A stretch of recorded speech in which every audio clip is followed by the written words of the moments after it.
Bonjour les échequistes. De retour, après quelques semaines d'absence, travail oblige, mais les vacances scolaires arrivant, je vous promets évidemment d'intensifier la production de vidéos. D'ailleurs, ne manquez surtout pas la sortie de celle qui arrive courant semaine prochaine, puisque je vous promets notamment de magnifiques parties immortelles à la clé. Permettez-moi d'entretenir le suspense et de ne pas en dire davantage. Et maintenant que celles et ceux qui sont nouveaux ou nouvelles sur la chaîne se sont abonnés et que pour les anciens, vous avez mis votre pouce bleu, votre plus beau pouce bleu, je vais dès à présent vous souhaiter un excellent visionnage et entrer dans le vif du sujet. Enjoy!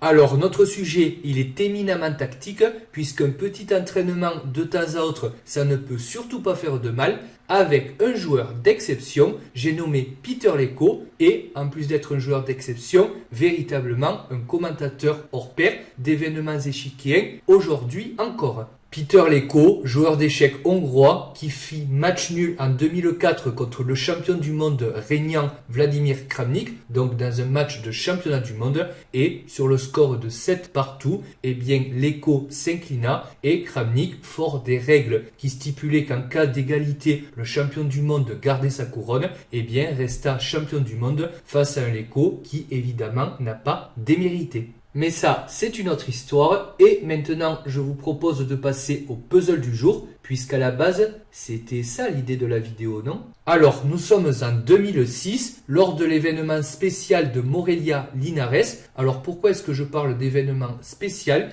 Eh bien, parce que ce tournoi s'est déroulé dans deux pays différents. D'abord au Mexique, ensuite en Espagne. Et notre très fort Peter Leko est opposé au grand champion Temur Radjabov qui lui conduit les pièces noires dans cette partie. Temur Radjabov dont nous parlerons dans une autre vidéo. Et donc, c'est à vous de jouer. Vous avez les blancs qui sont au trait et il vous faut faire échec et mat en 2 coups. Alors évidemment, il vous faut calculer toutes les variantes, mais allez-y, je vous invite à mettre la vidéo sur pause si vous désirez chercher le mat qu'il y a à trouver et trouver le mat qu'il y a à chercher et qui évidemment n'a pas manqué d'échapper au grand Peter Leko. Bonne chance et à tout de suite.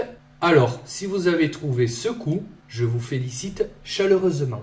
Alors on peut se dire oui, mais on sacrifie et le cavalier qu'on met en prise et surtout la dame blanche. Alors que se passe-t-il si par exemple la tour prend la dame? Le coup le plus logique. Eh bien pas de bol, il y a maintenant mat en un coup, mais on a déjà joué cavalier F6, donc c'était le premier coup, ça fait 2 en tout. Il y a tour prend H7, échec et mat, un magnifique mat arabe. Et je vous avais dit évidemment qu'il fallait faire attention, bien calculer toutes les variantes. Ça, j'ai envie de dire, c'était la base. Mais évidemment, on n'est pas obligé de prendre la dame blanche et il y a d'autres coups à la place. Par exemple, si on accepte le cavalier, qu'est-ce que vous jouez? Eh bien ici, il y a mat en plusieurs coups, alors en 6 coups ou autre, selon votre réponse avec les noirs. Mais il y a tour D8 échec qui gagne. Alors sur par exemple tour F8, ici on a un autre magnifique sacrifice de dame à base de dame D4 qui fait échec, et si la dame est prise de cette façon, alors elle ne tient plus la tour en F8 et on va pouvoir jouer tour prend F8, échec et mat. Et enfin, la variante la plus compliquée, mais là j'ai envie de dire, on va jouer le jeu de l'interposition jusqu'au bout, c'est-à-dire à chaque fois, on va parer avec des pièces qui vont être en prise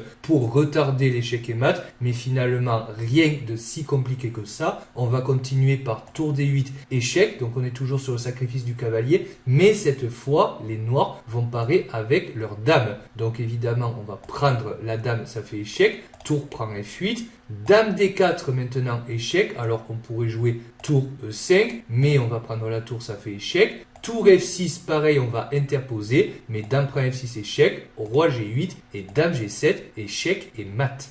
Et voilà les amis, c'est tout pour aujourd'hui et surtout, j'espère que ça vous a plu. Comme d'habitude, n'hésitez pas à vous abonner si pas encore fait. Lâchez votre plus beau pouce bleu, vous serez au top. Et moi, je vous dis du coup à la semaine prochaine pour une nouvelle vidéo et probablement une partie immortelle échiquienne. Ciao tout le monde!